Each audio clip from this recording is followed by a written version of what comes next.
The tip of the spear is your logo. That's the thing that really starts off a brand. It's visual, and people come across it first more than just about anything else.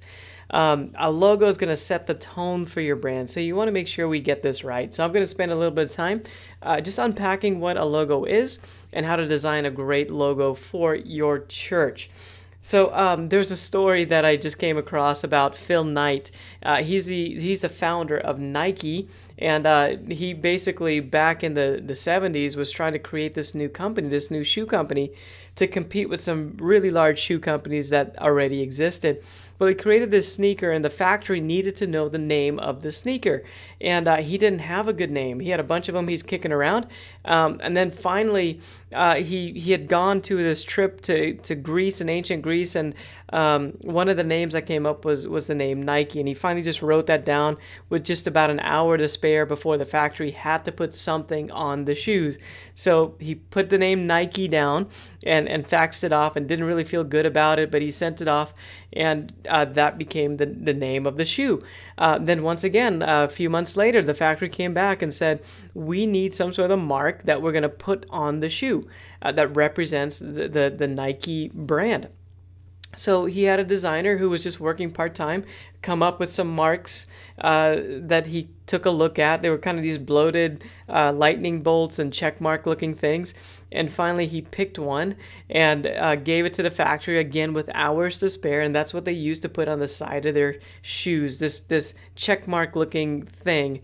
Then later on, he was at a trade show, and he was presenting his shoes to a bunch of sales guys that were representing retailers from around the country. And one of them asked, like, what is this mark? Like, what does that mean? And just in that moment, he said, well, it's a swoosh. That's the sound that a runner makes when they pass you. So all of a sudden, like this is Nike now. The name came just out of somewhere. He didn't love it. The little swoosh thing came around just again last minute. It wasn't something that they spent a lot of time on, but over time they own it, and now that is Nike. That is the Nike brand. It represents them. It represents their shoes, their clothing, their backpacks, anything and everything that they sell. That's Nike. It represents an active lifestyle. And that's what a brand does. It's something that is designed that represents your church and represents it well.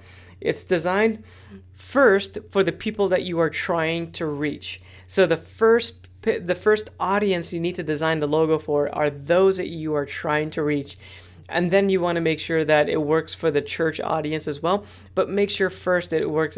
So basically what's going to happen when you design a logo that is everybody in the church is not going to love it. And that's okay.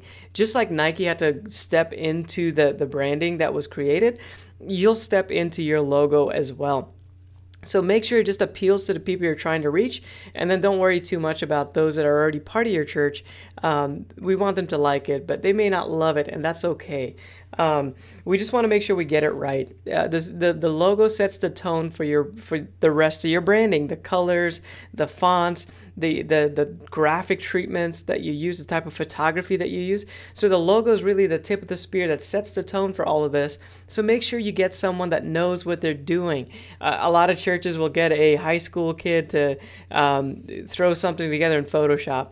But you really want to make sure you get this right for your church. Make sure it's a vector design. Make sure the design is simple and very clear so it can be printed in a very tiny space and look great. But it can also be blown up to be huge, maybe the size of a billboard if you wanted to, and it still looks great. So it's got to be very scalable for you. So make sure you get it right. It's about your audience. If I were to create a new product, let's say some toothpaste, and it's just this amazing toothpaste that's going to do amazing things no other toothpaste does what this toothpaste does. It whitens your teeth, it cleans them, it grows your hair, it does amazing things. But if my favorite color is brown and I choose to make the toothpaste brown, that's not going to go over too well with the consumers, the people that are going to buy the toothpaste. It's just going to be hard for them to get past the idea of brown toothpaste.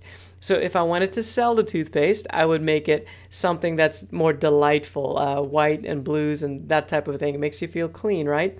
So you just have to be conscious about the people you're trying to draw in, because that's what a brand is all about, being intentional to draw people in to be a part of what's going on at your church.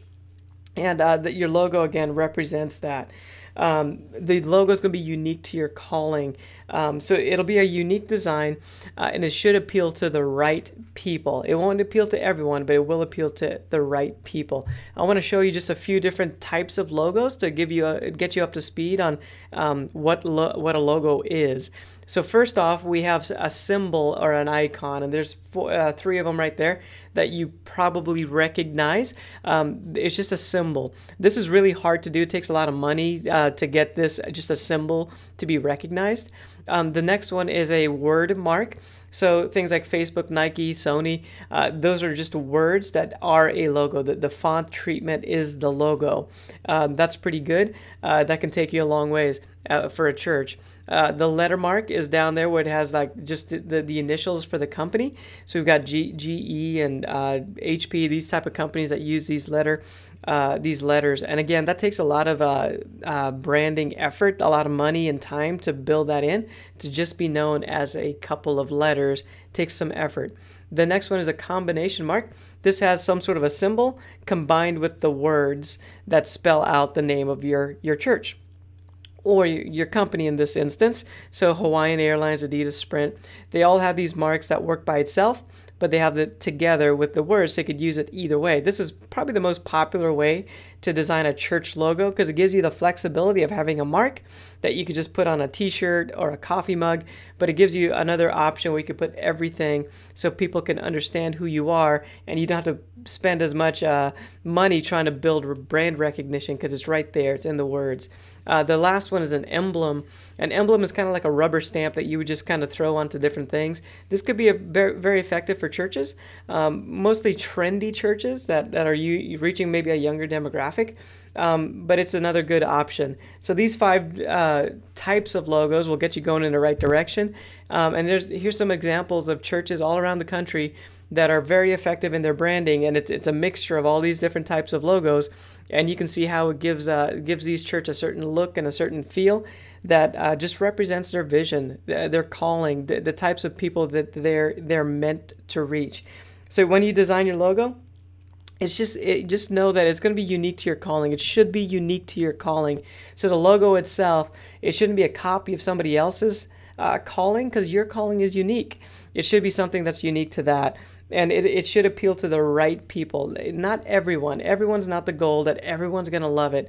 But make sure the right people love it, because you're trying to attract those people into your church. And the right people, really what I'm saying is the right people are probably not in your church right now.